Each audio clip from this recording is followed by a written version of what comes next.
Hey, hello, hello. What's happening, guys? How are you doing on this Friday evening? There's no Premier League football tomorrow, and it's going to be FA Cup. And unfortunately, I don't have any game to watch because Manchester United are not in the FA Cup.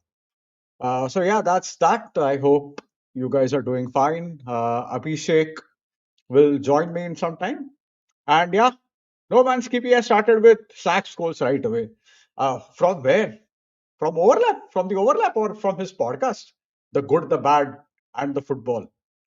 Yeah. But yeah, I mean, I mainly wanted to talk about Paul Scholes today, and yeah, because see, Paul Scholes is someone who is very close to the heart of all the United fans. But before going into that, it seems on a completely different note. It seems Tottenham might really get relegated this season because whatever happening at that club is simply astonishing. Now Igor Tudor has managed them for three games, and they look defeated. There hasn't been any change, and it's quite strange scenario in the sense when any team is getting relegated, there are usually it has something to do with their finances. That has not been the case with Tottenham. Spurs have been one of the one of the most profitable teams in the Premier League, or in fact, one of the most profitable teams in Europe. And all of a sudden, they're just spiraling out of control. I have no idea what's happening with them. Uh, and this is quite strange in the sense when Leeds got relegated, because I remember watching Leeds getting relegated back in 2003-4. They played in the Champions League semi-final in 2001, and all of a sudden they got relegated in 3 seasons. And the the reason for behind that was bad management of money, because their owner at the time had taken he had taken loan.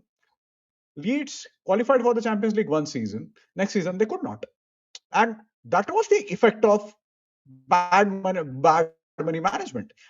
And that this is why Leeds got relegated. But for Tottenham, I mean, it's quite baffling. They are the one. They won the trophy last season. They won the European trophy last season by defeating Manchester United. It, of course, they finished 17th. Now there is a good chance they might get relegated. And the way things stand at Spurs, or if you even if you see the body language of Igor Tudor after 3 weeks, not even 3 weeks, after 3 games, he looks utterly defeated, and I don't know why. And of course, I'll feel really bad because I like Spurs, but I don't want them to get relegated. But I mean, this looks really. I mean, this situation is completely baffling right now. All right. 28 points, same as West Ham. Forest 3 points behind Leeds. Yeah. Hey Anshul, what's happening, man? Spurs and Chelsea are competing to see who will take the most red cards this season. But the thing with Chelsea is, Chelsea are, of course, they are blowing hot and cold, but they have good enough players and a new manager who seems decent, who will keep them competitive, maybe even next season. Look at Spurs. Last season, they had Thomas Frank, and at the time, everyone thought that jump from Brentford to Tottenham is a logical step for Frank, and that did not work out. And everyone thought, oh my God, it is because of the manager. Because same thing was happening at Manchester United with Ruben Amorim. Of course, Ruben Amorim wasn't as bad as Thomas Frank was at Spurs, but everyone thought it is because of the manager. And now Igor Tudor, he looks completely defeated. We are talking about a top class player who has been through the grind, who was a manager of Juventus, who has managed Marseille. And I'm not saying that he is a top class manager, but he looks utterly defeated. His body language is completely. We did not expect that kind of body language from a high level manager at after just 3 games. It's quite baffling to me. Hey, Sahil, man, what's happening? As an Arsenal fan, this was the best week of football for me. Yeah, most definitely. I'm pretty sure. I'm pretty sure. And guess who decided to show up? Hey, Sam, what's happening, man? Just out of curiosity, before we get into that Scholes rabbit hole, what do you guys think about what are happening at Tottenham. Both Sahil and Sam. I mean, do you think? I mean, of course, you'll. I'm sure you'll be happy when if Spurs get relegated, and I think there is a good chance of that happening because their form is just not taking off. I mean, we see West Ham showing some fight, but that has not been the case with Spurs. So I would really like to know what you guys think about it, both Sahil and Sam, since both of you are Arsenal fans. All right, conspiracy theory time. So Spurs sacked Frank because they thought Tudor might give them enough of new manager bonds to get away from relegation, but that did not happen. I don't know if that's true or not. I'd say yeah. Since it's a conspiracy theory, we'll go with that for now. But yeah, I mean, we saw what was happening at Spurs last season as well, right? Things were not working well for them. They finished 17th in the league, and they were lucky that they faced Ruben Abrams' Manchester United in the Europa League final. If there was a chance, any other English team, and they would have lost. Any other English team, they would have lost. And how do you explain this to their fans? That how they are playing so well in the Champions League, they are in top eight and not in the Premier League. And it must be really difficult to be a Spurs fan right now. I won't be happy if they get relegated because free 6 points aren't guaranteed anymore. And yeah, Abhishek has also joined. Hey, Abhishek, what's up, man? Hey guys, what's going on? Yeah. So before getting into the Scholes rabbit hole, we are just talking about Tottenham right now, and I Oh, find okay. it bizarre. I find it bizarre the form they are in right now. And just imagine, usually the teams that get relegated, that has something to do with the ownership, something to do with their finance issues. That has not Mm-hmm. been the case with Tottenham. Just, I mean, recall what happened with Leeds United, right? They played in the Champions League semi-final, and 2 years, 3 years after that, they were relegated. But at the time, they had a lot of money issues. There were issues with their Mm-hmm. finances. That has not been the case with Spurs. It is one of the most profitable clubs in England right now, and it's Yeah. bizarre. And did you see Igor Tudor's body language? I mean, I mean, after his body three language in games, the first game itself that guy was looks utterly didn't. defeated. Yeah. I mean, his body language in the first game itself, his first game against Arsenal itself, seemed like he was just, it did. You expect that new manager bounce, right? And I thought, okay, maybe this is a guy. Yeah, yeah, They might get that new manager bounce out of him, but it's been zero. The thing that the players also, right? The players are. I think it's again. I think Tottenham is a toxic environment at the moment because there are players yeah, like yeah, Mickey Van de Ven, for example. He's the captain, right, at the moment. I think, yeah, yeah, yeah. if I remember Is it correctly, Romero or him? Is it him or I Romero? think he's the Might captain be, or but yeah, vice senior captain. player. Yeah, But he's a senior player. and Yeah, yeah, you should look at his body language. Like when in the first game, so even when Thomas Frank was here, Mickey Van der Ven used to. There were a few occasions where Thomas Frank went and after the game he tried to go shake his hands and tell him to go to the crowd at the end of the game, yeah, and yeah, he yeah, just completely ignored him, right?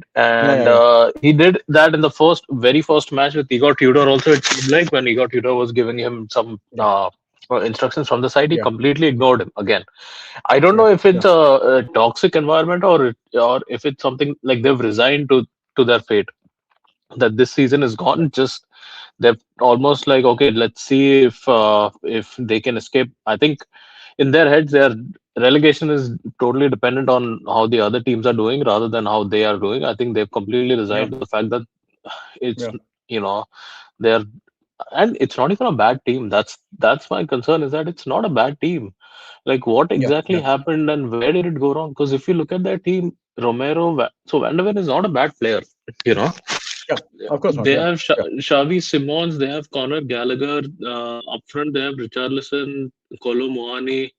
These are not bad players. This is not a relegation team at all. yeah. Of course not. Yeah. Not at all. Not at all. So Yeah. that is quite baffling to me. I'll just go. What Sahil is saying is that I'm loving it, but they suffer from lack of leadership in the team, and financially they should be spending more, at least on the wages side of it. But yeah, as Abhishek said, they are not a bad team. They have some really good players. I don't think they are a top six quality team right now because a lot Hmm. of their players. I mean, they are good players, but they're good enough. I mean, the players are good enough so that they can be in the Premier League, right? I mean, they are not championship quality players. They're easily. definitely good players. Yeah. Exactly. That's Uh, what I'm saying. The team is, yeah. when you look at the team on paper, it's not championship quality at all. It's good enough to Correct. be in the Premier League. Vicario, what happened to Vicario? Vicario 2 years back was like the best keeper in the league, and everyone was raving about him that he was one of the best shot stoppers, and it was such a good decision to get him after Loris left, and now he Yeah. Correct. is terrible. Like you saw him, his especially when he took those free kicks and all right directly out of the ground. Yeah. So I mean, it's terrible what's going on with Spurs. Yeah. Yeah. All right. I'll just go through some comments, but jokes apart, I have Mm, seriously not idea. Is it a player issue? Is it a manager issue? It is definitely not a manager issue. Is it ownership issue? mm, Is it management issue? Mentality issue? Unnecessary free. Yeah, fair enough. Romero Van der Ven have zero interest, no motivation from so-called leaders, no motivation from players side. But I think that is the result of their toxic environment. That happens a lot of time at Manchester United as well. I mean, this is next level. I mean, I even things mm, at United were never this bad, but yeah, the team is definitely not a 17th place kind of team at all. The players have mentality checked out. They will jump ship if they get relegated. Tudor isn't going to be around this season, so why bother? Just collect the check and leave. Yeah. Good player, but no leaders. They have switched managers, so no leadership in the side as well. Basically, all the leaders left because they couldn't give them a wages they need. Yeah, fair enough. Fair enough. All good points. And while we are talking, see, I like Spurs. I don't want them to get relegated. It's not like I'll feel really bad if they get relegated. But yeah, Spurs, they have mm, always been a good team. They play good football. They have always had good players.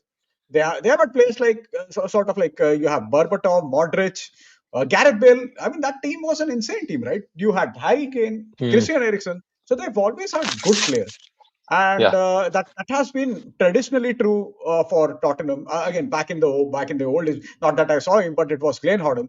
So I don't Mm. want them to get relegated. To be very honest, we need big teams in the Premier League, but yeah, there is a possibility that this might happen. So this topic is not exactly painful to me, but the topic of this live stream is definitely painful to me because I don't understand what the fuck is happening right now.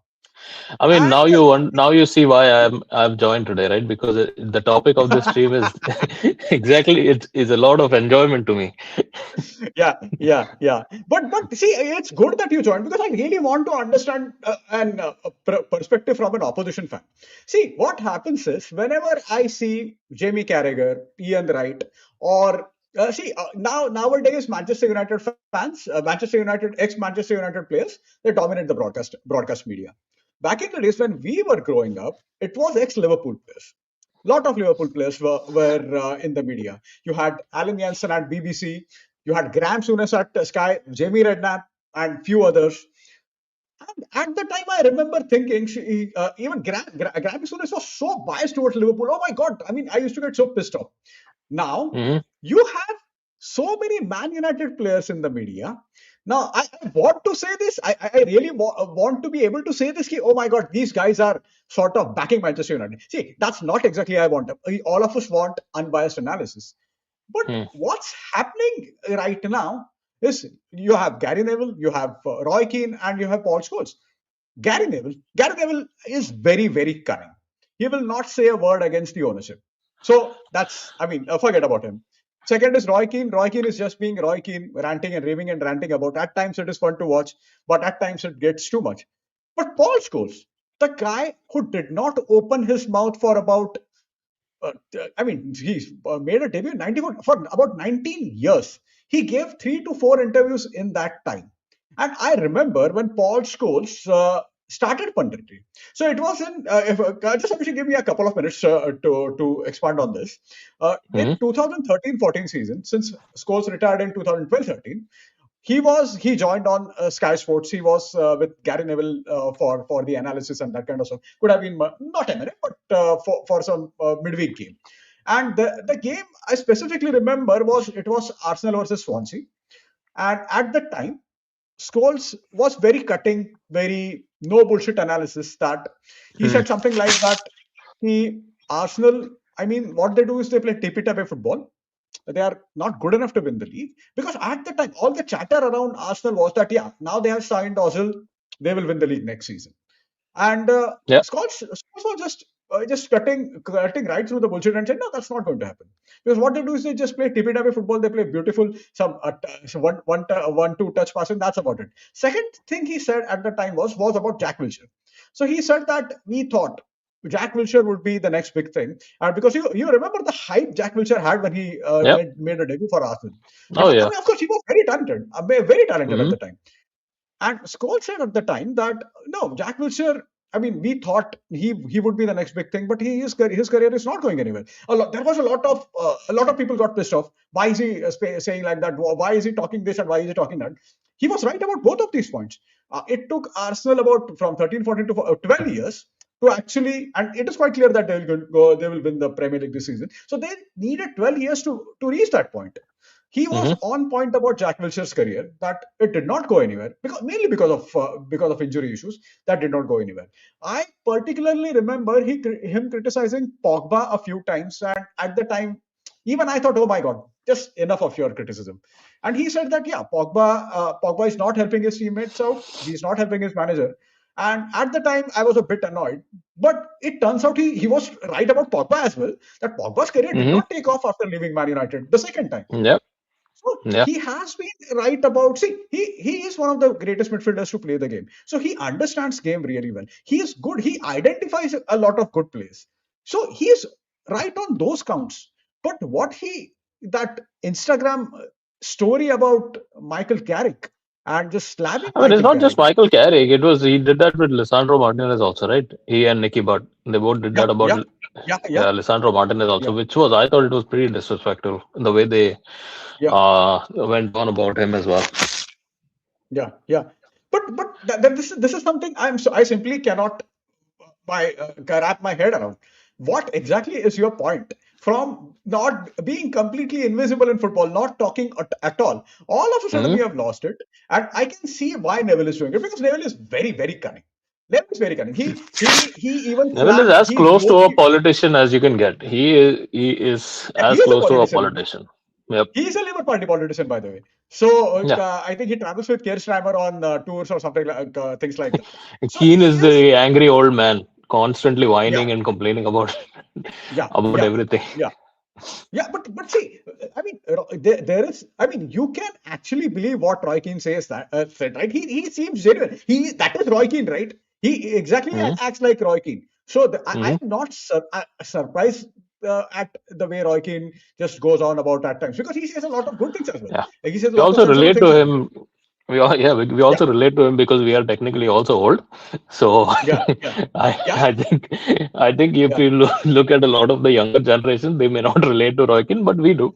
Yeah, we are old. True, true, So true. True. But I don't understand what the point of. I mean, see, a few days back, he actually praised Carrick on that The Good, the Bad, and Football, that show, that podcast, that one he does with Nicky Butt. He literally praised Michael Carrick. And all of a sudden, he he put that story. I don't get it. I don't get yeah, it. What's going on? Can you make someone a sense?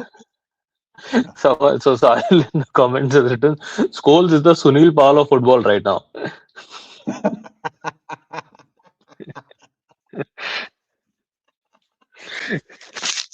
Yeah. अरे यार.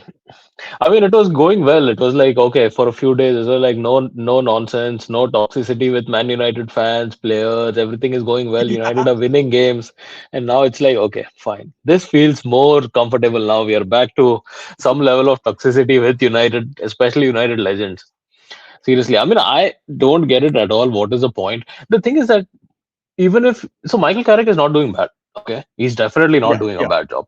I yeah, simply don't understand the point Scholes is trying to make because okay, I get it that he's unhappy. Why is he going after Carrick? Carrick was his midfield partner. I yeah. don't know that there is any like beef between them or anything of that sort.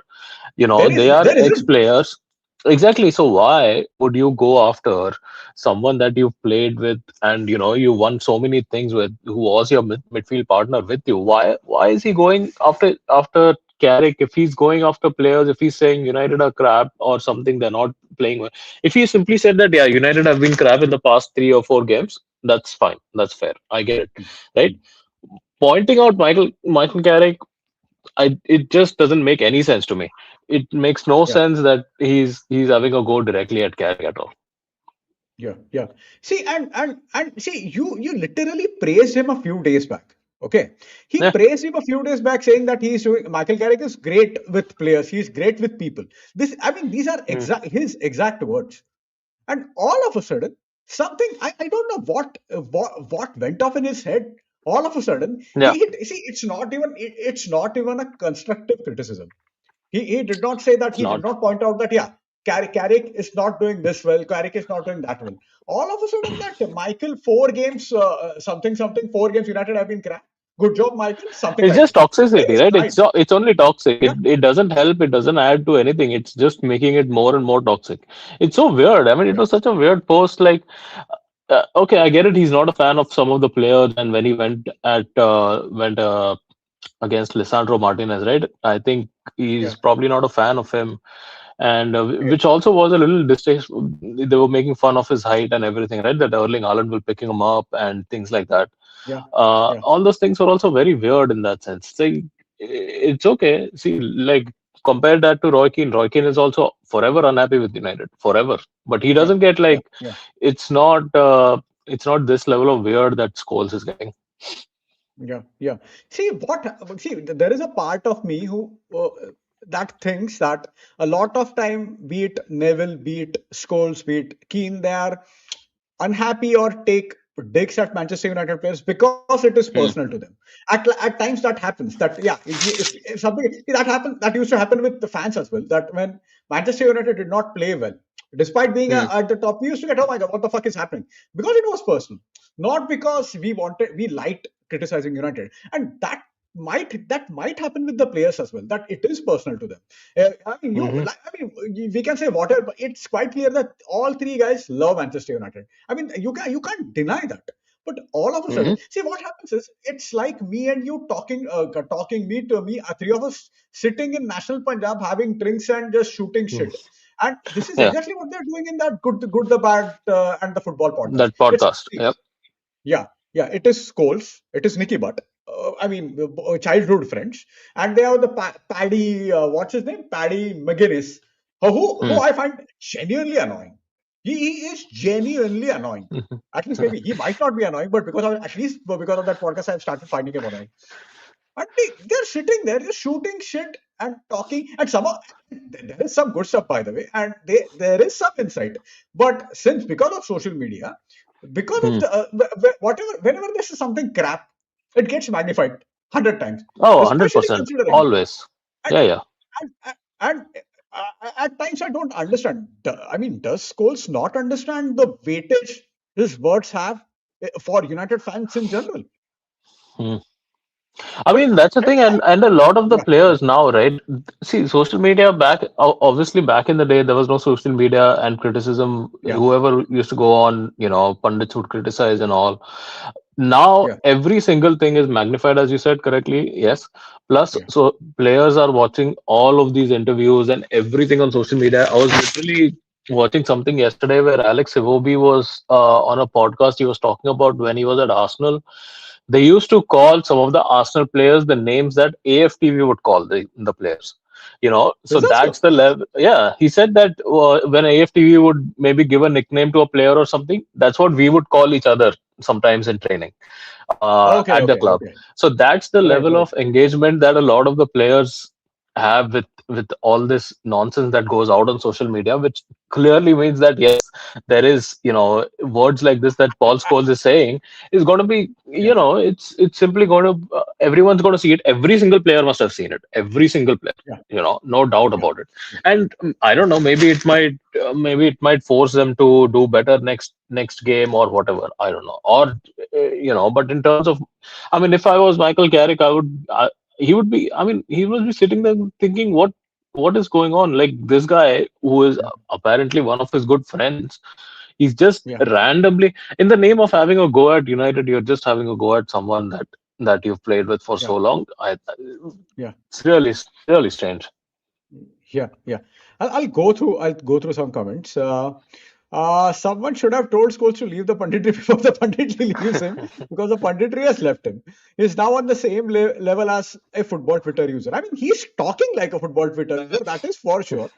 Sanchit is saying, yes, Sanchit, what's happening, man? Patrice Evra took some digs on Keen Neville and Scholes. Yeah, I think Rohit shared it sometime back, and even I saw it. Just hold on.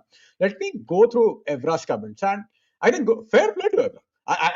First of all, I'm not really sure if the quotes are real or not, because you just don't know these days with social media, right? But his quotes are, Patrice Evra said, I really don't understand the lack of support behind Michael Carrick. He's one of us and he's doing really well. There's been negative analysis from Scholesy, but also from Roy Keane and Gary Neville. It annoys me because we want to be in the top four, and those comments are unnecessary. But this is what you do when you work in TV. You can't be positive, you have to be negative. Most of these guys get a managerial job and get fired straight away. I said to Neville, it's easy to talk on TV. When you were at Valencia, they asked you for paella and you gave them the fish and chips. People can't forget what they have done as a manager. As players, they are legends, but as managers, they haven't done a great job. And Abhishek, and this takes me to Jamie Carragher.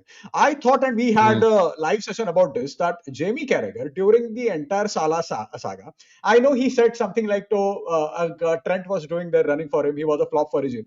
But yeah. out of that 15 to 18 minutes analysis, he did a fantastic job of defending his club, pointing out that Salah is being selfish at the time, and it was a really fair analysis. And even as a neutral, of course, I cannot be neutral when it comes to Liverpool, but as a fan who is watching uh, a, a sort of a player dissecting other players, I thought Hmm. he did a fantastic job of defending Liverpool, defending Slot, and pointing out that Salah is in the wrong there. Yeah, I mean, the one thing that I think Gerrard or Carragher both, that all of I think almost all of the ex-Liverpool players have done is that they're very close to, especially Carragher and Gerrard, because they are from the city as well, and they are so, Yeah, their roots are so deep within the city. Carragher, yeah, especially, he will always defend the club. He will always defend the club yeah, because, as you know, within the city, a lot of the jobs are with these football clubs. With yeah, Everton, yeah, with Liverpool, a lot of the folks that live in the city work at different stores or within the club or something related to that football. So it's a huge part of that city, these two football clubs, and that's why Carragher and uh, uh, you know Carragher, Gerrard, they all care about the football club that deeply. I'm not saying that United legends don't, and yeah, I'm sure Neville definitely does. I don't, and Keane, and I don't know about Scholes as much, but there are obviously, but that's why I feel like Carragher is always defending the football club every single time. Like when the only time he went against player, as he said the other day, he's like, whenever I actually gone against a player, and the presenter pointed out, you just went against Salah, right? That is one of the few times where he's had a direct go at a Liverpool player, right? Like yeah, he doesn't go do that in public. He gives a lot of his analysis, and he does that a lot. Like if you remember at the start of the season when we played Bournemouth, we won 4-2. Arne Slot yeah, came to the pitch side where Carragher and Neville and these guys were doing post match interviews, and he was standing there. I don't know if it was after that match or after the next match, but one of the first 3 or 4 games when Slot came to the do an interview with Carragher, Carragher told him right there and there that your tactics are not solid at the moment, and I don't know what you've done different from last season. He pointed out Semenyo when he scored. He said when Semenyo yeah. scored that counter attack, Liverpool had the ball, and both of the fullbacks were in the opposition penalty box where they had no business of being. He did a Okay. great job of pointing out exactly what he thought was wrong, and Arne Slot kind of agreed with him. My point is that Carragher does all of this really good job of, he backs himself with his analysis, right? He Yeah, doesn't yeah, just go out and say all these makes these wild statements that a lot of, and I think Neville used to do that a lot as well before. If you see yeah, the yeah, yeah, yeah, yeah. prior to Valencia, if you saw, Neville used to do that a lot, which is exactly what made him one of the best pundits in the country. And then True. Carragher came, and both of them were used to do that a lot.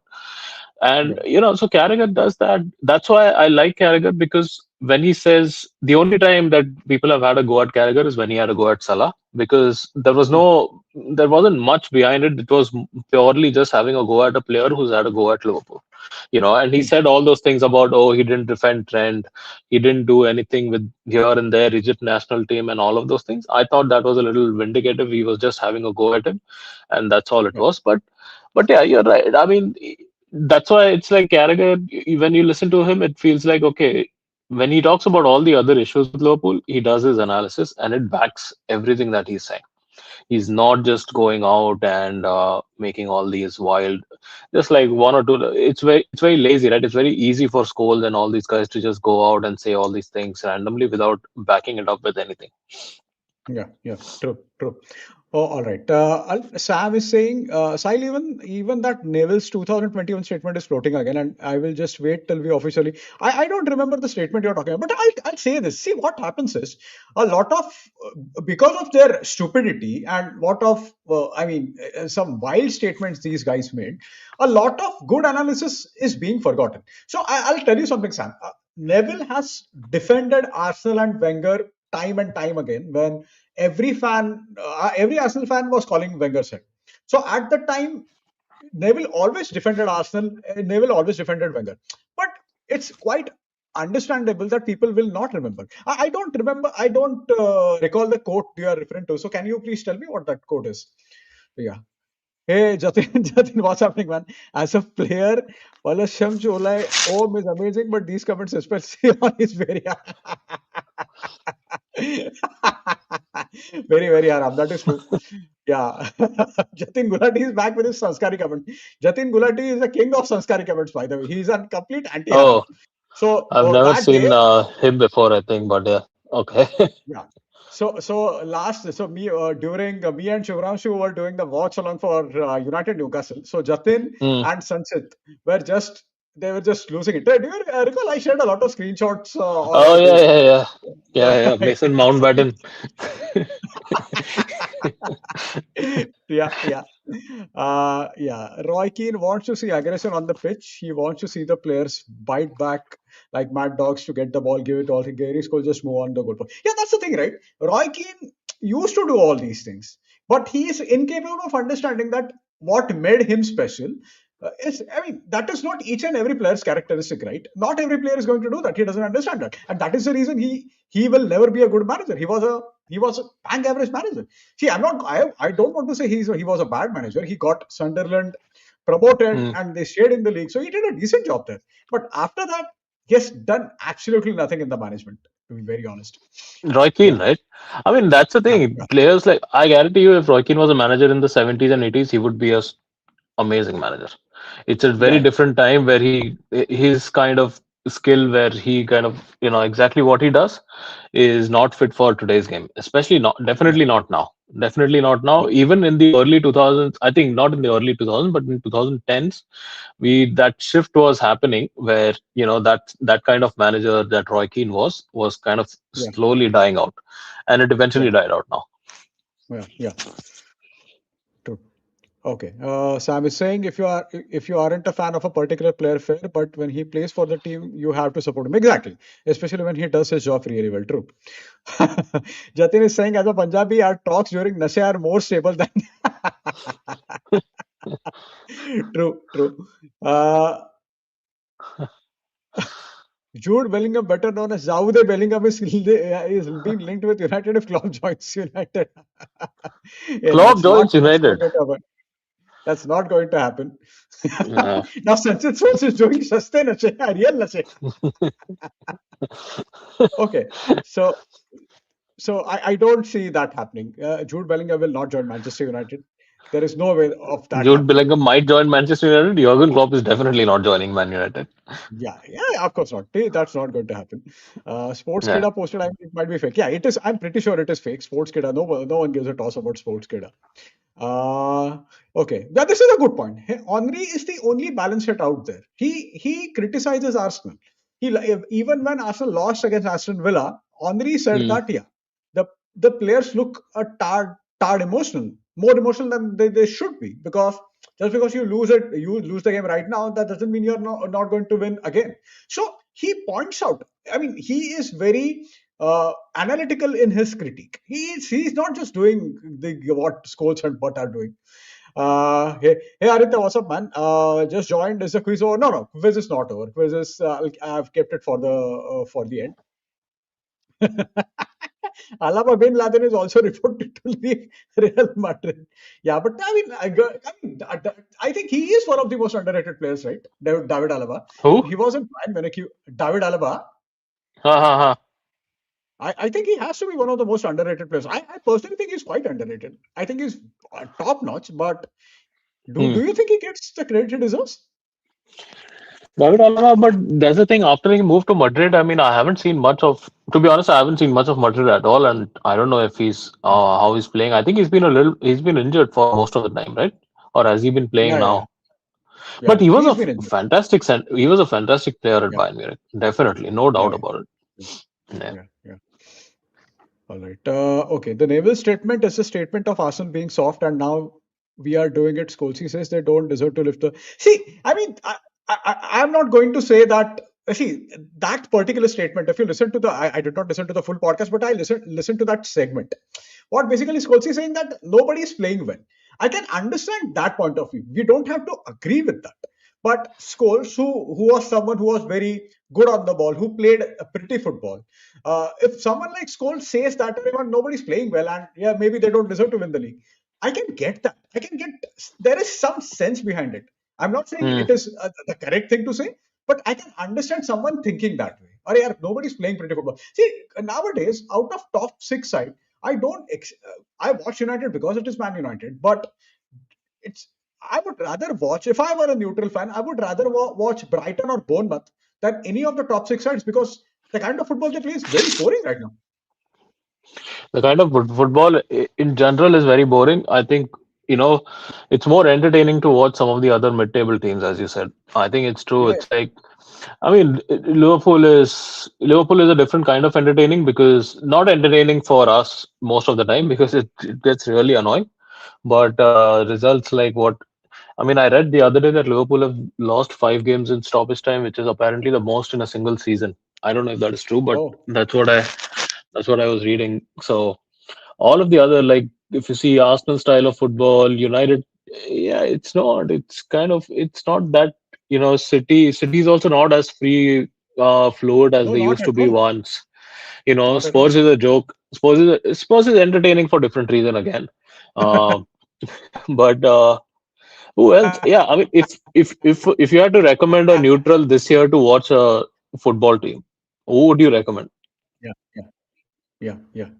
See, I would rather watch Brighton or Bournemouth, to be very honest. Yeah. These two teams play really good football. And just imagine, I mean, the players On Brighton some has, days, they are even not Newcastle. striker. Uh, Yeah, yeah. yeah, true. I mean, Newcastle reminds you of that 2000 era, peak Barclays era football, right? So, yeah, it is fun to watch. Hmm. Yeah. Yeah. All right. Basically, in the second game week of 21-22, he said Arsenal have to be more physical and must adapt to the new style of football where it's more physical. Fair enough. Recently, he's been complaining about Arsenal play style.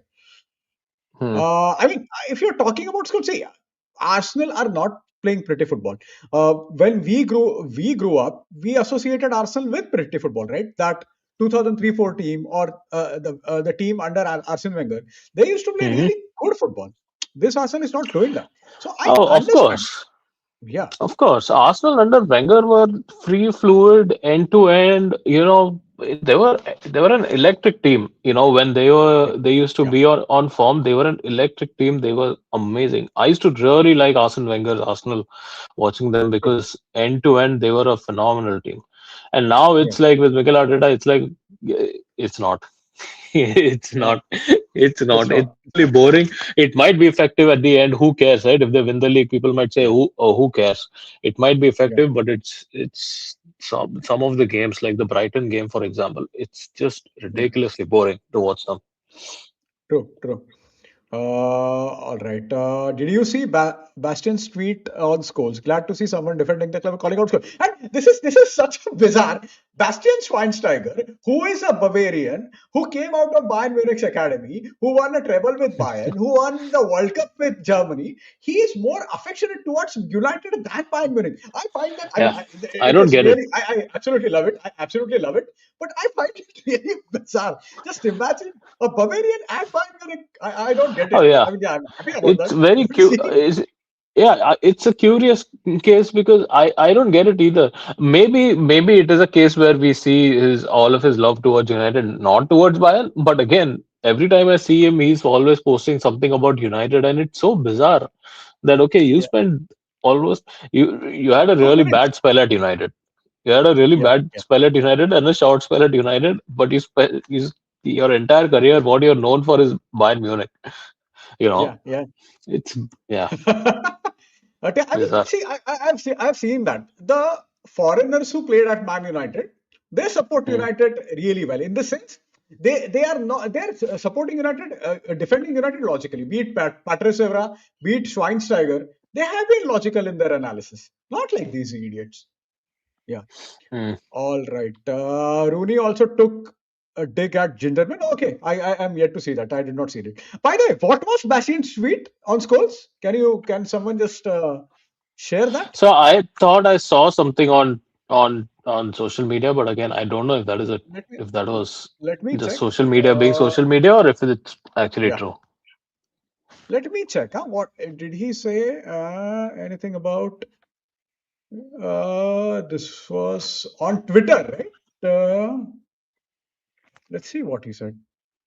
I'm just checking his Hmm. Twitter Hmm. account. No, nothing. Might be his Hmm. Insta story or something like that, but no, nothing on Twitter. uh, okay, Paul Scholes is just opposite of the Hindi commentators. True. By the way, have you seen Abhishek Hindi commentators in cricket? No. Oh Why? my God, oh my! They are extremely annoying, and they just sort of they are just mad about Indian cricketers, and even if they fart, they say, "Oh wow, what a brilliant spell this has been." Uh, it is that bad, and exactly, this is correct. The Paul Really? Scholes is just like that. I've never seen that. I've never seen the Oh, Hindi oh commentators. my God, I saw a couple of it's Hindi so annoying. commentators on Champions League, and I had to mute it immediately when I. But I've not seen the in cricket. I've not seen that. Yeah. Tomorrow is the final, right? Haram ball. The day after. The day Oh after. yeah, Sunday is the Sunday. final. Yeah, Sunday is the final. yeah. And by the way, guys, tomorrow we are doing the live quiz at about 7:30 IST. So please join at the time. I'll share it from the details on Insta as well. But yeah, tomorrow we are doing the live quiz. Yeah, Haram Ball is taking over football. That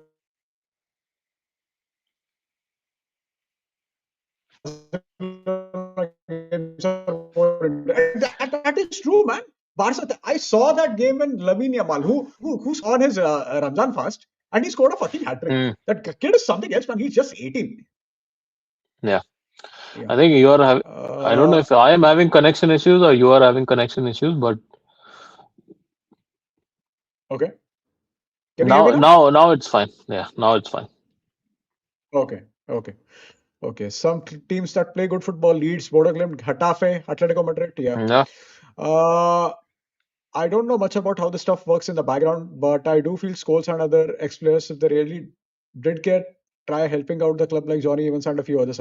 See, that's the thing, right? I remember, so at the time when Scholes criticized Jack Wilshere, and there was, Hmm. I remember Wilshere just went to Neville and said, I want to talk to Scholes. And Wilshere had him on the call, and they had a discussion for about an hour. So, and Scholes told him what you should do to improve your game or something on the lines. Hmm, hmm, But hmm. this is not that, right? This is completely fucking No, bizarre. no, it's not. Yeah, Yeah, it's yeah, bizarre. yeah. Uh, just hold on. Mangesh was on And auto we tune for a second. Yeah, I think it was your audio issues. Acha, did someone?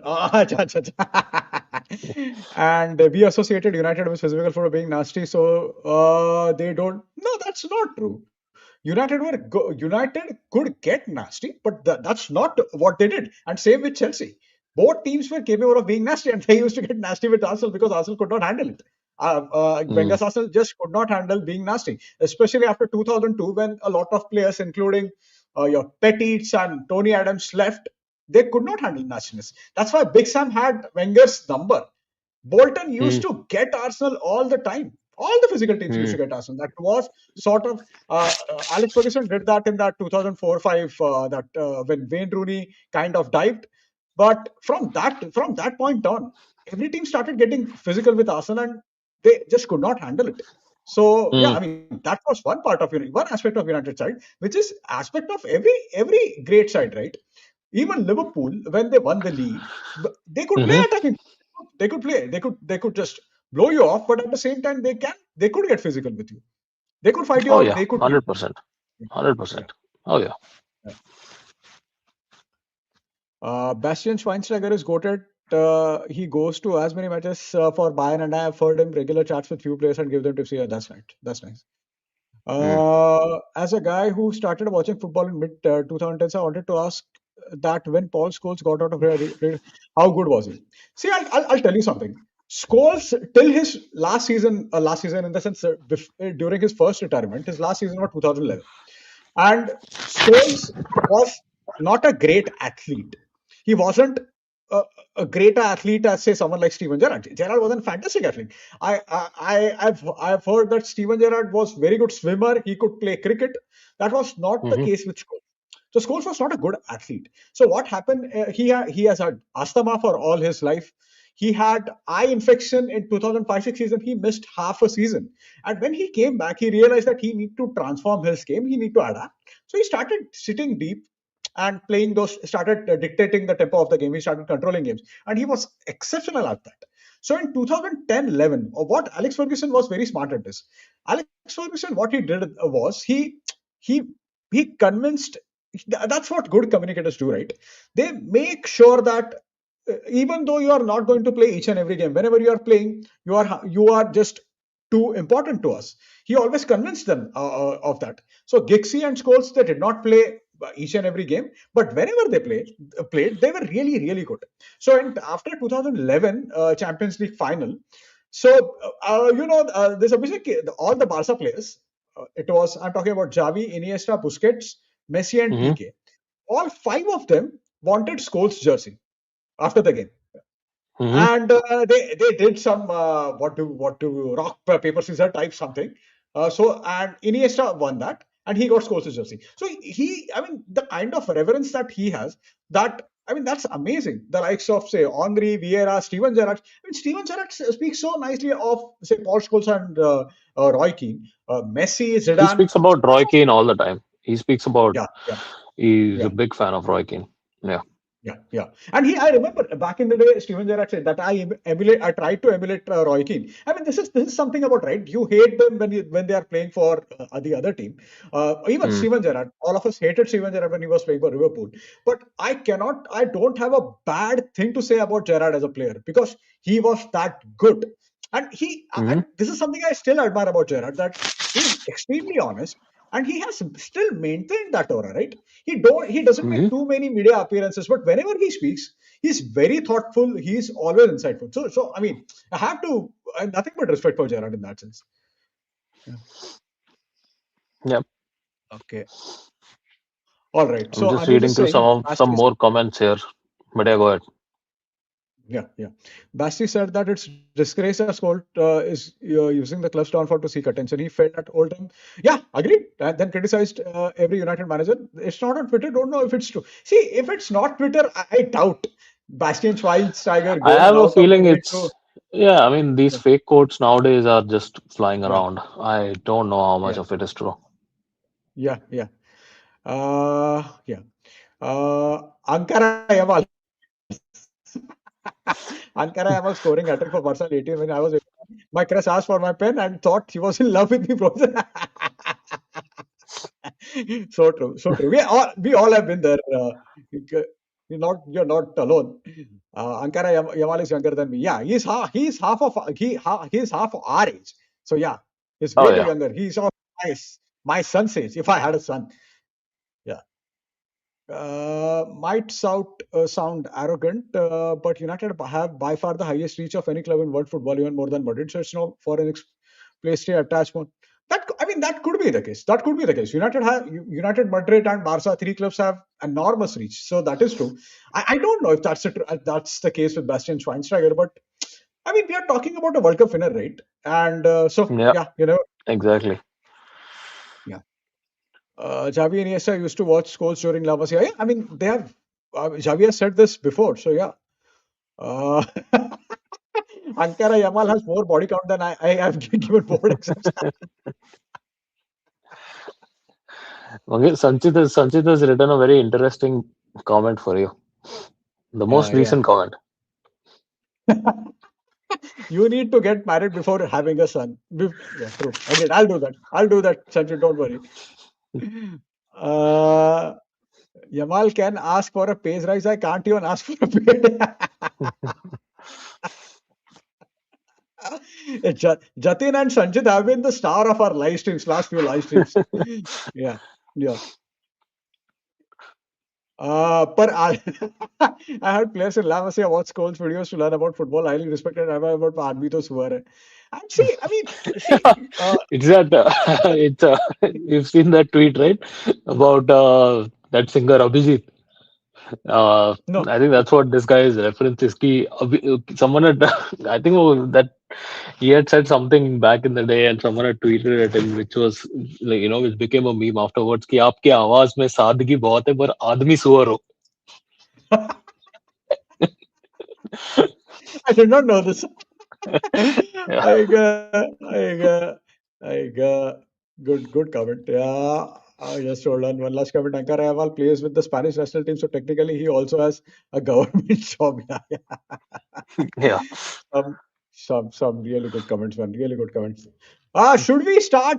Should we get into the quiz right away? I mean, I have few very simple questions and all about Paul Scholes because it's good to remember the fact that Scholes was a really good player and I mean, of course, I still love him, but all of us loved him at a point. So Mm. for that, let's get into the quiz. Just 6 to 7 questions. So Uh, I don't think I'll be able to make the quiz. You guys go ahead okay, because I okay, have fine, to fine, go fine. back to work now. Yeah, So yeah. I'm going to log All off. right. All right, all right. And Okay. yeah, So Sam is saying that Abhijit reference. Yeah, that is correct. yeah, yeah, that's what exactly I thought so. Anyway, All chalo, right. see you guys. Chalo, bye, bye, bye. See you tomorrow. Bye. Chal, bye. See you. Bye. All right. What I'll do is I'll just start the quiz right away. Paul Scholes quiz. A few very, very simple and easy questions. I'm sure you guys are going to get this. First question. Against which team did Scholes score his first United goal? So let me tell you this. Scholes made his debut in 1994-95 season.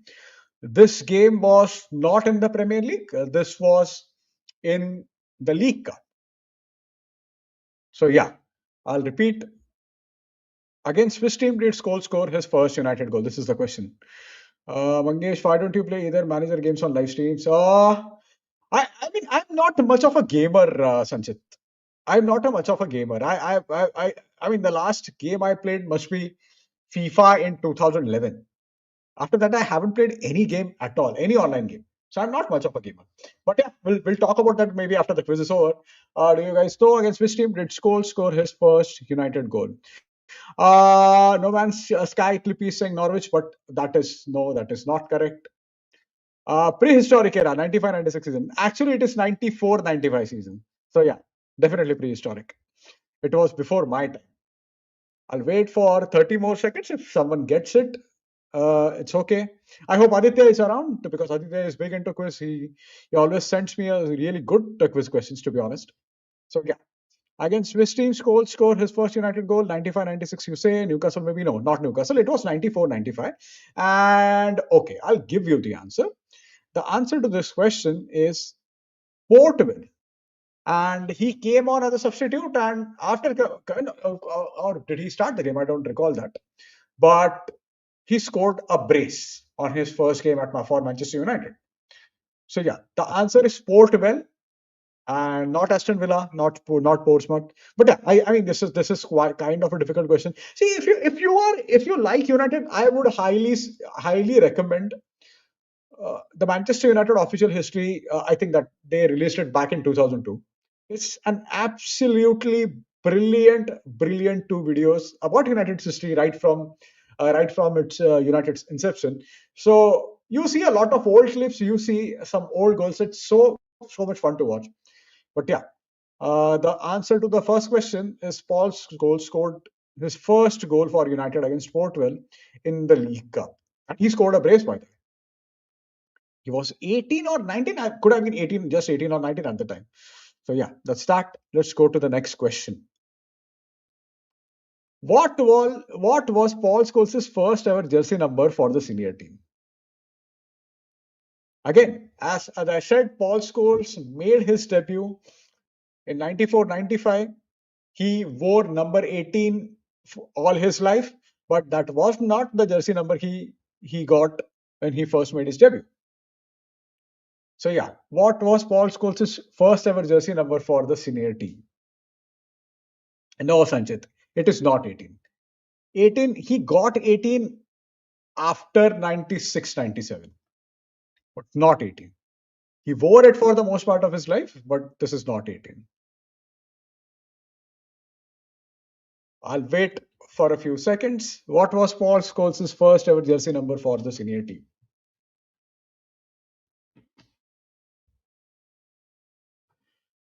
All right. Not even 16, Sanchit.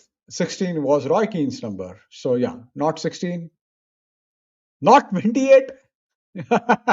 No. 22 scores, 23 Jordan, 24 Kobe. That's how I remember. So I'll tell you something. Paul Scholes wore 22 and 24 before getting number 18. But the answer is not 22. Answer is not any of these questions. So the first jersey number Scholes had for his senior team was number 10. He had number 10. Then he had number 24. And after that, he had number 18. So yeah, I mean, this is something that not. I mean, even I did not remember this. Even I did not remember this. So, but yeah, the first jersey number is Paul Scholes had was number 10. All right, let's go to the next question. Against which team did Paul Scholes score his final goal? So this is not prehistoric times. This is 2012-13 season. Against which team did Paul Scholes score his final goal? I remember that goal. I'm sure a lot of you guys have seen it. Okay, trying to answer questions which are pre 2010 is trying to read something written in hieroglyphics. So yeah, see, I am a sort of football history or sports history nut, so I get off on these questions. Yeah, thanks Aditya, man. Thank you so much. But yeah, I love Aditya's questions as well. He always has some really nice trivia. But yeah, Sanchit is saying Villa. No, the answer is not Villa. The answer is one of the peak Barclays team, which was around in 2010s or between 2000 to 2010s. I'll give you a clue. This team also won. Okay, just hold on. The final banger against her? No, not her. Not her. The goal against, I think so. Someone said no, Norwich was for other. Not West Brom. No, not West Ham.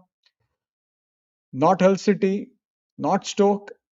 Forget Arsenal. No. He did not score against Arsenal. See, Paul Scholes' goal against Arsenal had no. It was very early in his career. Not after that. I remember Scholes scoring against Arsenal in 2002-03 against Aston Villa. We all of us remember that absolutely brilliant volley from 2006-07 season. But no, it is not Aston Villa. Not important. No, guys, you're just naming all the teams. Okay, I'll give you one last clue. This team won the cup competition in after 2010. So you have no, not Norwich, but against Norwich. I mean, it was in 2011-12 season. It was such a great game. No, not even Norwich. Okay, I'll give you the answer. The answer is Wigan Athletic. The final Paul Scholes goal for Manchester United was against Wigan. Actually, it was a very simple goal for the great man, but yeah, it was against Wigan. So yeah, good job, guys. Portsmouth Fulham? No, no, it was against Fulham. Did I just say good job, guys? You guys are not getting any questions. So no, not a good job. Come on, guys. You can do better. I'm pretty sure. All right. I'll go to the next question. Against which team did Paul Scholes make his comeback in 2011-12? Now, this is a very simple question, guys. You should be able to answer this. Against which team did Paul Scholes make his comeback in 2011-12?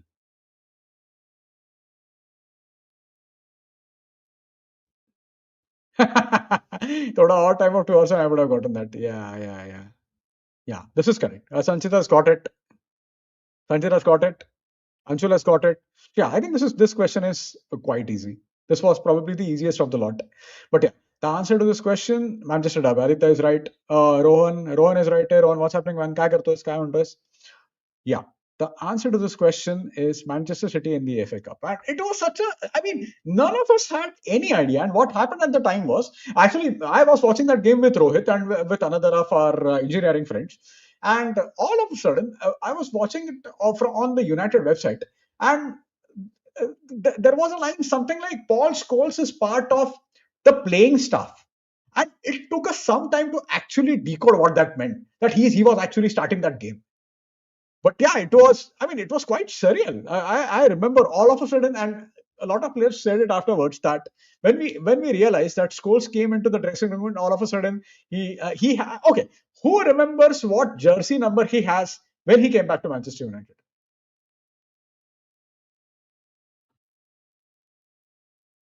Oh my God, tell me about it. Fabrizio Romano has ruined football. That complete, here we go. It just does my head in. But yeah, a bonus question. What jersey number did Paul Scholes have when he came back to Manchester United in 2011? That is correct. No Man's Sky Clippy is correct.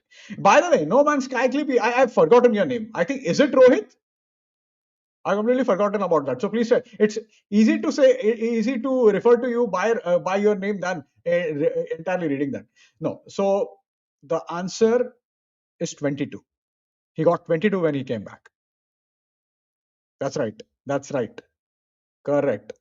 So I think Aditya said that 22. It was earlier 22. It was back in 2011-12 because Ashley Young got number 18. Michael Carrick had number 16 of Roy Keane, and Ashley Young had number 18. So that is the reason Scholes had to take number 22.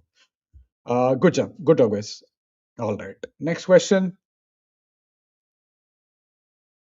Against which team or teams did Paul Scholes score his hat trick or hat tricks for the club?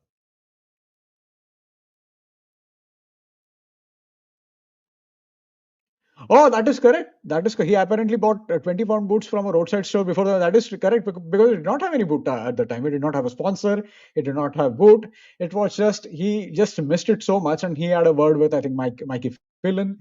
He had a word with Fergie. So Phelan had a word with Fergie, and they decided, or was it Rain Malstein? Either of two. Yeah. No, I have never revealed my name actually. Oh, you haven't? Oh, please tell us what your name is. It No Man's Sky Sleepy. I mean, that is a tongue twister for me. So yeah, but coming back to question, against which team did Paul Scholes score his first hat trick for his hat trick for the club? No, not Leeds. Not Leeds. Not Leeds.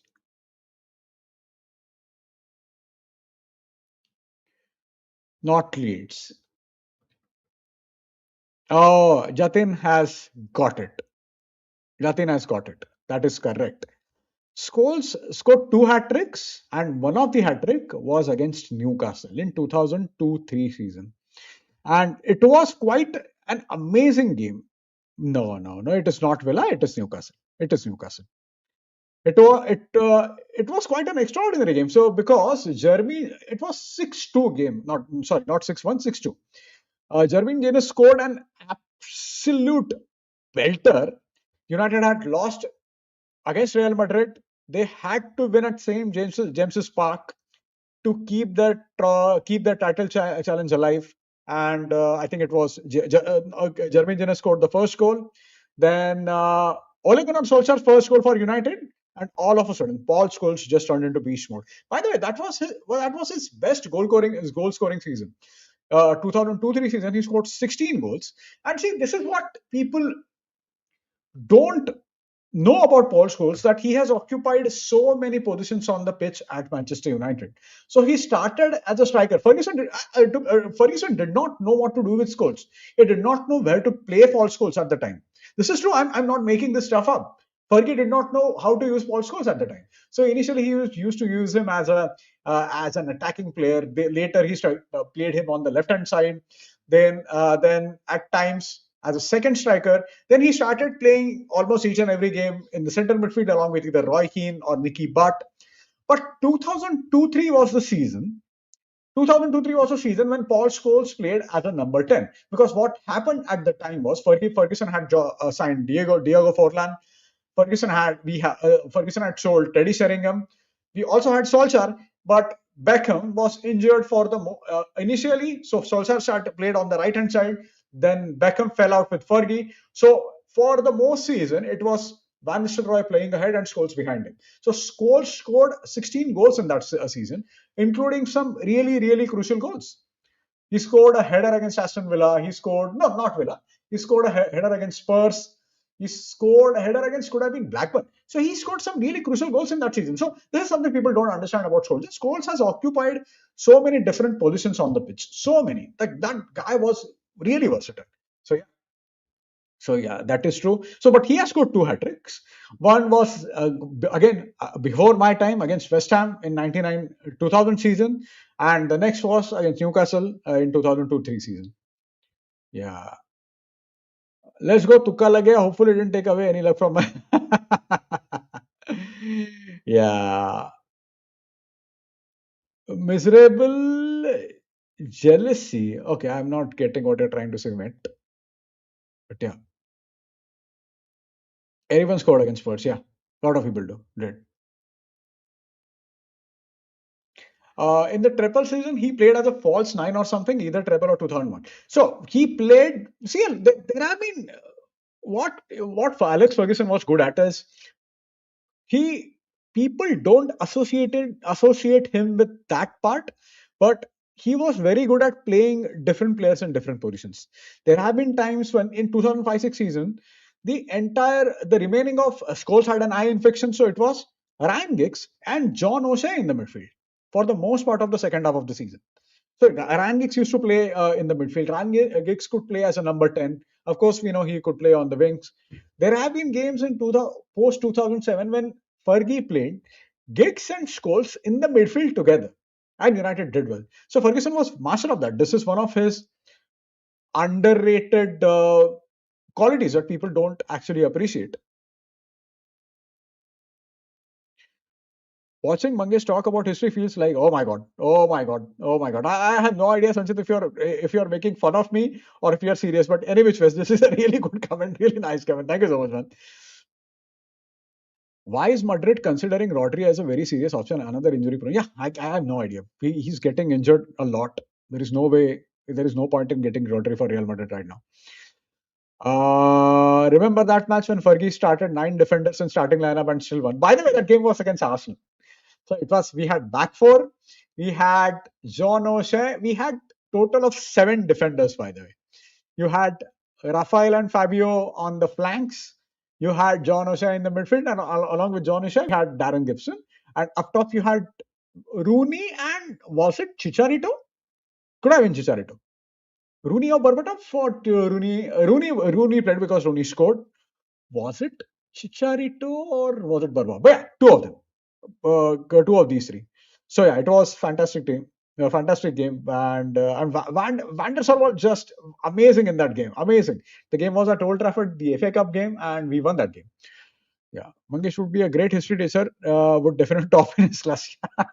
Actually, I know a lot about sports history. I don't understand political history. I now that I've grown up, I did not like history when I was a student, but now that I've grown up, I like reading about political history or politics in general. But yeah, I don't think I would be good history teacher. Yeah, OJ Ramal. Yeah, it was OJ Ramal actually. uh, isn't there a running jokes between Unks that Saf is better than Pep because he made Tom Cleverley look like a good midfielder? He can. I see. I can go into this for an hour. And but see, only one thing I would say about this is Alex Ferguson used to make any player much better than he actually was. Just imagine someone like Park Ji-sung playing in this Man United. He wouldn't be that good, not because Park was a bad player, but because Ferguson was master of getting the best out of his players. This was his core strength. Be it Park Ji-sung, be it Darren Gibson. Darren Gibson was very limited player, but Darren Gibson has scored some really important goals for Manchester United, including one against Bayern Munich in the Champions League quarterfinal. So yeah, but this is not exactly a joke. It is a fact. It is a fact. What Ferguson did with Aberdeen is something Guardiola has never done in his life. Very few managers have. So yeah, if we can have a separate session about comparison between Alex Ferguson and Pep Guardiola, but yeah, this is not exactly a joke. That is true. That is a fact. Madrid loves injury-prone players as much as I do red flags. Yeah. Sadda Kutta wala moment when Arsenal play low block after listening that Fergie started 9 defenders against Arsenal. Mangesh is Ian Bishop. Oh, thank you so much, Sanjay. Thank you so much. All right. Next question. Against which team did Paul Scholes score a highest number of goals? I mean, one of the teams we mentioned a few minutes ago is the team we are talking about. But again, yeah, he scored 155 goals for Manchester United in all competition in 750 something games or 700 something games. But against this team, he scored either 11 or 12 goals. Could have been 11. Yeah, I mean, everything just assumes that it is Spurs, but no, it is not Spurs. Jatin I don't know मुझे पता नहीं कि I mean तुम तुक्के मार रहे हो या are you I do you actually know but this is the correct answer by the way and Aditya has also got it is Newcastle it is Newcastle. By the way, Paul Scholes scored a lot of goals against City as well. And the thing with Paul Scholes is since he was an Oldham fan growing up, because I mean, since he is a proper Manchester boy, he hated City more than Liverpool. Nicky Butt hated City more than Liverpool. All the local lads, they hated City more than Liverpool. For them, Manchester Derby was a bigger game than Liverpool game. For someone like Gary Neville, Liverpool was a bigger game. But for all the Manchester lads, the bigger game was always Man City. Yeah. So yeah, good job, guys. It is Newcastle. He scored 11 goals against Newcastle. He scored 10 against Blackburn. He scored 8 against West Ham and Bolton and 7 against Man City, including an absolutely brilliant header in 2009-10 season. And yeah, it was an amazing game. It was quite clear that Chelsea were going to win the league, but that was a great moment. That was a great moment. Mancini's in 2009-10 season, first game was 4-3. The second game at second game at Etihad, he scored in I think 90 something minutes. Yeah, it was a great moment. It was one of the best moments as a United fan. The ladies call the mods have advised me not to finish the joke for the sanctity of this team. I mean, yeah, we know what you are going to say. No man's sky skippy, NMS ski. We all know what you are going to say. So yeah, मैं पक्का fail हो रहा and you just told about we just mentioned next guest मेरा विगान होता है नहीं नहीं it is Newcastle. He scored a lot of goals against Newcastle. So yeah, against which team? Next question. Against which team did Paul Scholes score the highest goals in Europe? By the way, the highest goals in Europe are he has scored 3 goals against this team. And I'm pretty sure, judging from your judges, you are going to get this wrong as well. Because even I did not know this. I remembered 2 of his goals, but I did not remember that he has scored 3, and that was the highest number. Against which team did Paul Scholes score the highest goals in Europe? If I have to give you a clue, think of uh, think of a country that had ancient civilizations.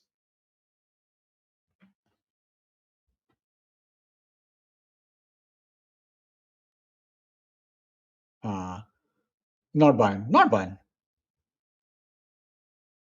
Not Bayern. Not even Milan. I don't remember Scholes scoring against Milan. He did not score against AC Milan. Not Rome. ये तो नहीं पता. Yeah, it's okay. I'll give you the answer because yeah, it's a bit difficult. Oh, okay, you guys are saying Rome and Roma, but can you think of another country that had an ancient civilization? And not, I mean, what do you call it? Empire, ancient empire, like Roman Empire. Which other empire you guys are aware of? Okay, Sam has got the country right, by the way. Sam has got the country right. It is not Olympiakos, but the country is right. The country is Greece. I just rattle off all the names you know of Greek teams.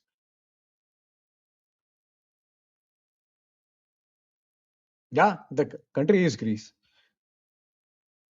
That is correct. Sam has got this spot on. Yeah, it is Panathinaikos. He has scored 3 goals against Panathinaikos and 2 goals each against Barca and PSV. And by the way, just in case yeah, that's right. Wo jo spelling hai wohi. I had to go Google up the spelling. I'm very shit when it comes to spellings. But by the way, the Barca, there are 2 goals against Barca. Of course, the one game we know, all of us know that was the semi-final against in the 2007 Champions League. But the 2 games from 99 group stage, 98-99 group stage, they were absolutely fantastic. Both games ended 3-all, and both games were fucking amazing. Amazing games. Absolutely amazing games. And United drew those games because of mistakes by Peter Schmeichel. As United could have won those games against Barca and against Bayern in the group stage. But yeah, that's that. Isn't there a Palatina? I have no idea about this. I know this is the correct spelling of Panathinaikos because I've copied it, literally copied it from the internet. So yeah. Next. All right. The questions are over. Yeah, that's all I had. Okay. Grimsby defeated Salford 3-1 and posted it just hits different against teams from Manchester. That oh my god. Oh my god. Fucking bastards. Absolute bastards. I hope they get relegated to 10 tier. But yeah, this is actually football banter at its absolute peak, right? So yeah. Yeah, thank you so much, man, Aditya. If you, by the way, Aditya, if you have any questions right now, let's get into it. Let's go through a couple of questions, just in case you have them, or else we'll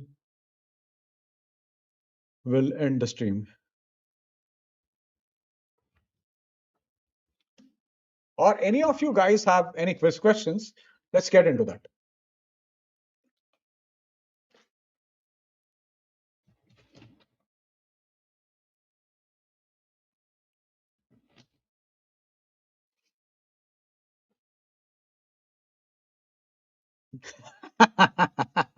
It was against Grimsby Town. Yeah, who are they playing next? Fucking bastards. Let's have a hate watch. Grimsby hate watch. By the way, just in case you guys, anyone has missed it, tomorrow we are doing a live quiz. And day after, we are doing sort of an untalk stream with T20 World Cup, but it will also have quiz session. It will also have a quiz session, cricket quiz session, of course. So yeah. I sent a couple of guests a player to your Insta. Today? I'll check them out. I'll check that out for sure.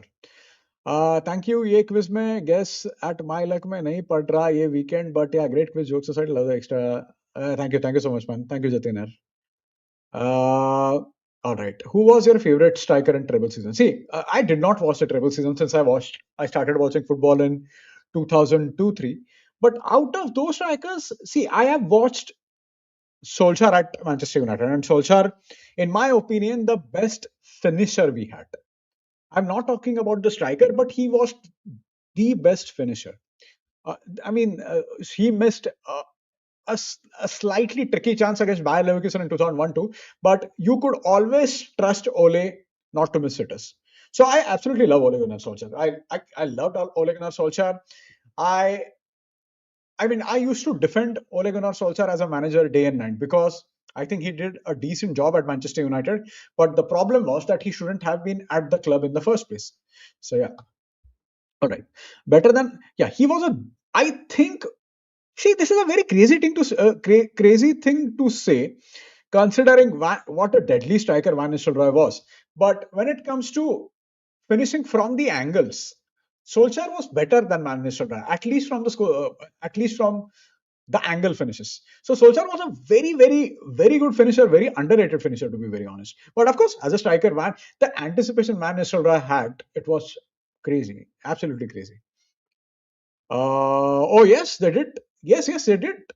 And Cole also won the League Cup with Blackburn in 2001 too. At the time, York was at Man United, and Souness was their manager. So they also won the League Cup, the Carling Cup or Carabao Cup, whatever you want to call it. Yeah, but yeah. Fun fact: Gale and Pujara's Test cricket stats are nearly identical. The only major difference is their strike rate. Is that so? I mean, see, uh, Chris Gale. I mean, all of us love Chris Gale. I love Chris Gale. I love watching him bat, but he wasn't a great Test club player, right? The thing with Pujara is he has always been a gritty player. He is capable of, and that's the thing with a lot of new players that they have their moments. Pujara in that Australian tour was just amazing, but he wasn't consistent enough. He wasn't consistent enough. See, we have been spoiled rotten because of the top five of Indian cricket. Sachin, Sehwag, Ganguly, Dravid, and Lakshman.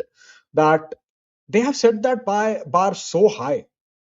It's very difficult for others to emulate.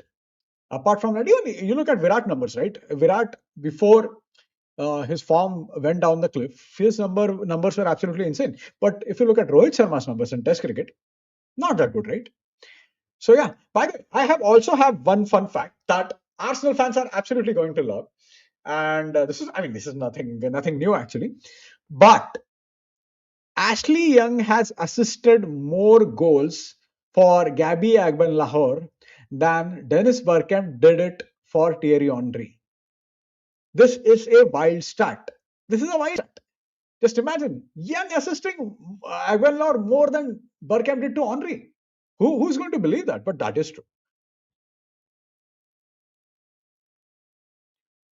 For sure, Aditya. For sure, for sure. Thank you so much. We'll have what we are trying to do is we'll have at least 3 rounds, both Abhishek, me, and Rohit, with 1 round each, something on along the lines.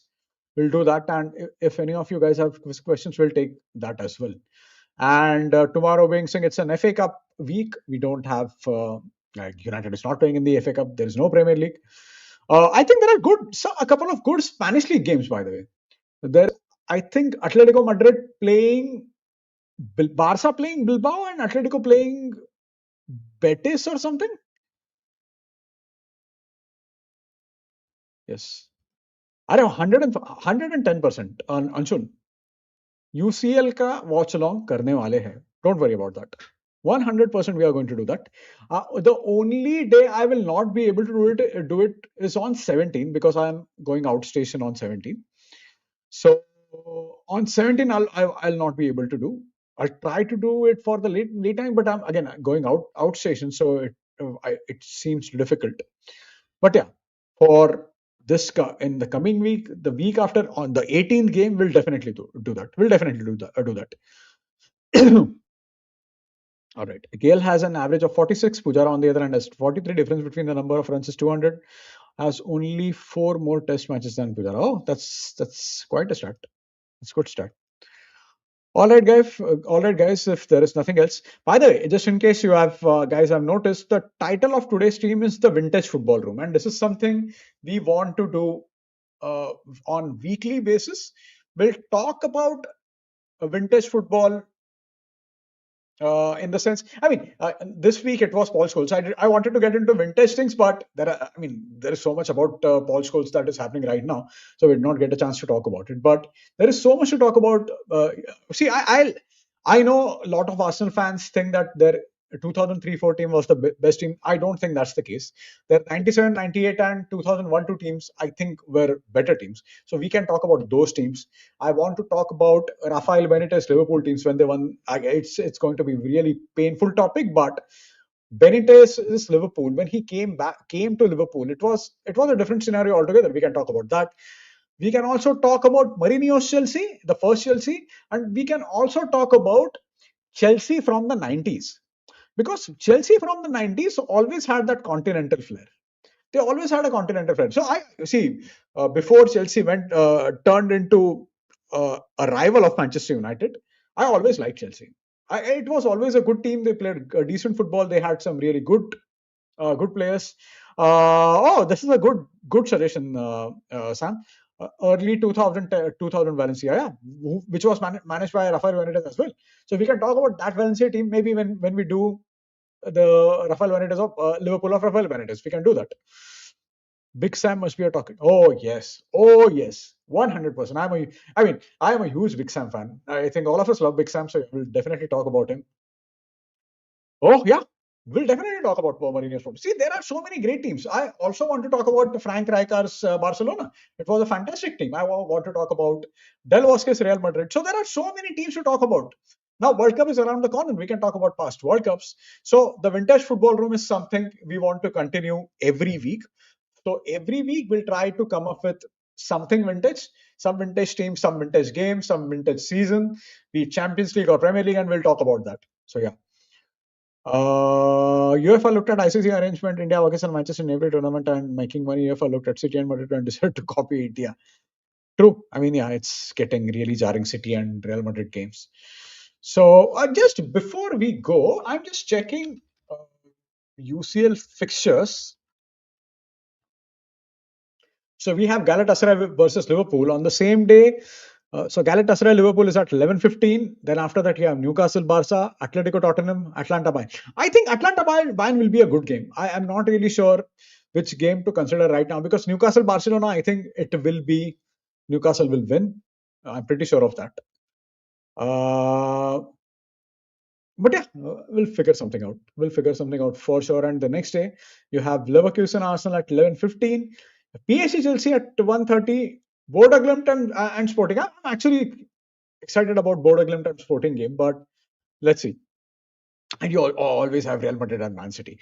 And based on the first leg result, we'll take a call about the second leg. Whatever game is exciting, we'll pick that. Yeah, Sean Dash must be wanted. Oh my god, absolutely. But I'll tell you something. I mean, I'm pretty sure that Big Sam is Sean Dyche's favorite manager. Big Sam was that good. Actually, Big Sam was really good. He was quite an innovator. So yeah, that's that. So yeah, thank you so much, guys. Thank you so much, guys, for being here. Thank you so much, guys, for always supporting us. Please like, share, and subscribe. If you have any friends who like football as much as you guys do, please share our channel links with us. Please share our channel links with them. And yeah, thank you so much. Good night. And I'll talk to you tomorrow in a quiz, and I'll also talk to you the day after during India New Zealand game. Chalo. Bye.